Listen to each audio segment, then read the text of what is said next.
सर्वांना नमस्कार. सप्रेम जय भीम. अहमदनगर जिल्ह्यातील वंचित बहुजन आघाडीचे सर्व कार्यकर्ते पदाधिकारी यांना नम्रपणे आवाहन करतो की आपल्या अहमदनगर जिल्हा सहकारी बँकेने 750 उमेदवारांची नुकतीच भरती प्रक्रिया सुरू केलेली आहे. परीक्षाही झालेल्या आहेत आणि आता यादीही लागलेली आहे.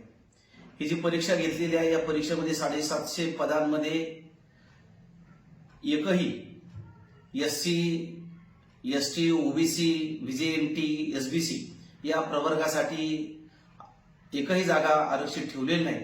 म्हणजेच आरक्षणाविना 750 पदांची अत्यंत असंविधानिक अशा पद्धतीची नोकर भरती जिल्हा सहकारी बँकेने ती प्रक्रिया सुरू केलेली आहे. त्याच्या निषेधार्थ उद्या सोमवार दिनांक 3 मार्च 2025 रोजी अहमदनगर जिल्हा वंचित बहुजन आघाडीच्या वतीने जिल्हा सहकारी बँकेच्या समोर जिल्हा बँकेचे पदाधिकारी आणि प्रशासनाच्या विरोधामध्ये त्याचप्रमाणे असंविधानिक अशा पद्धतीची भरती केल्याच्या निषेधार्थ बेमुदत धरणे आंदोलन सुरू करत आहोत.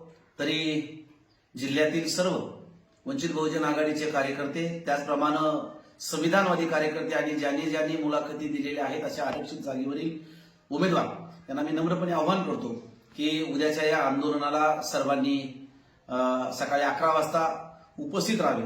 तर म्हणजे खेदाची गोष्ट ही आहे की गेल्या अनेक वर्षापासून राज्यातील मराठा समाज आरक्षणाची मागणी करत आहे की आम्हाला आरक्षण द्या, आणि दुसरीकडे मात्र जिल्हा सहकारी बँकेच्या चेअरमन पासून तर व्हाईस चेअरमन, डायरेक्टर, एमडी सगळेच मराठा समाजाचे आहेत. म्हणजे एकीकडे मराठा समाजाने आरक्षण मागायचं आणि दुसरीकडे जेव्हा संस्था आपल्या ताब्यामध्ये असताना आपण आरक्षित जागा सोडायच्या नाही किंवा जे काही आरक्षित प्रवर्ग आहे त्यांना जागा द्यायच्या नाही. ही खेदाची बाब आहे आणि म्हणून या सगळ्याच धोरणाच्या विरोधामध्ये उद्यापासून हे आंदोलन आपण सुरू करत आहोत. आदरणीय बाळासाहेब आंबेडकरांचे आदेश आहेत, त्यामुळे जिल्ह्यातील सर्व कार्यकर्त्यांना पुन्हा एकदा आवाहन करतो की उद्या सोमवार दिनांक 3 मार्च 2025 रोजी सकाळी 11 वाजता जिल्हा बँकेच्या समोर आंदोलनस्थळी सर्वांनी उपस्थित राहावे.